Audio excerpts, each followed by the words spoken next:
বাড়ি আসবো অনেক দূরে, মায়ের অসুস্থ তো, ডাক্তার দেখাইতেছিলাম, টাকা সব শেষ, ভাড়া যাওয়ার ভাড়া নাই আর কি। যে কাম করেন ওঠেন।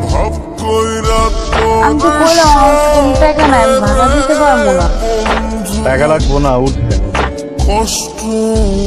উল্টাপাল্টা কথা বলছিস মানে? আমি কথা কইতে জানি না? আমার কথা কওয়া তোর কাছ থেকে শেখা লাগবে খয়রাতির বাচ্চা। সকালবেলা ঘর থেকে বাইরে হয়েছে টো করে আসে, কোনো টাইম জ্ঞান নাই। মাথা শুরু করছেন না? উল্টাপাল্টা খাইস।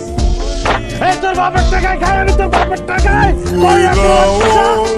আমি তোর বাপের টাকায় নেছি বলে তোর টাকায় না, তোর অন্য কোনো বাচ্চাদের টাকায় নেছি বলি আমি। আরে ভাই করতেছেন নাকি? মাইরেন না ভাই।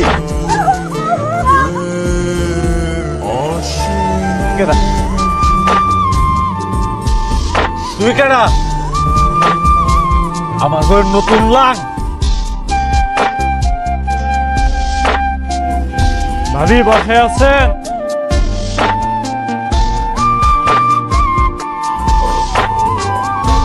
সমস্যা হয়ে পড়ে গেছে, টাকাটা ছিল একটু ঝামেলা হয়ে গেছে। আপনি টাকা আমি দিয়া দিব, আপনি চিন্তা করেন।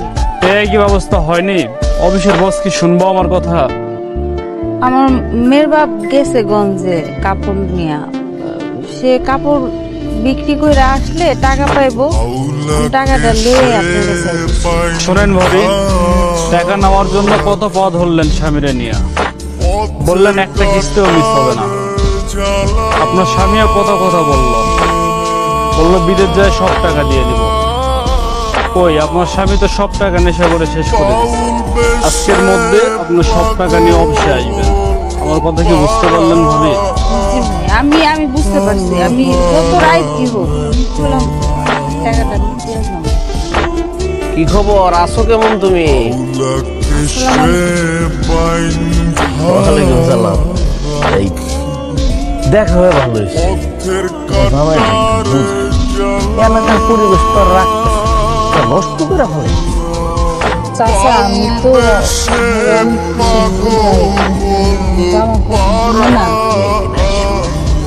তুমি আর আমি বইসা এই ব্যাপারে একটা পরামর্শ করে কিভাবে কি করা যায় করবো।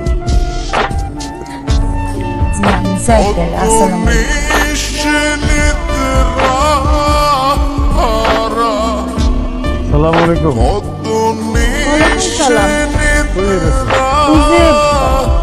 বাজারের দিকে মহাজনের বাড়িতে। উঠেন। আপনার খ্যাপ নাই? আপনি খ্যাপ।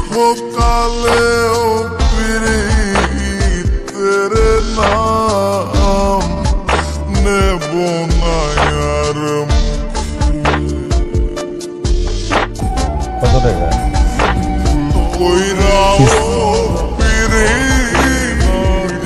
পাঁচশো।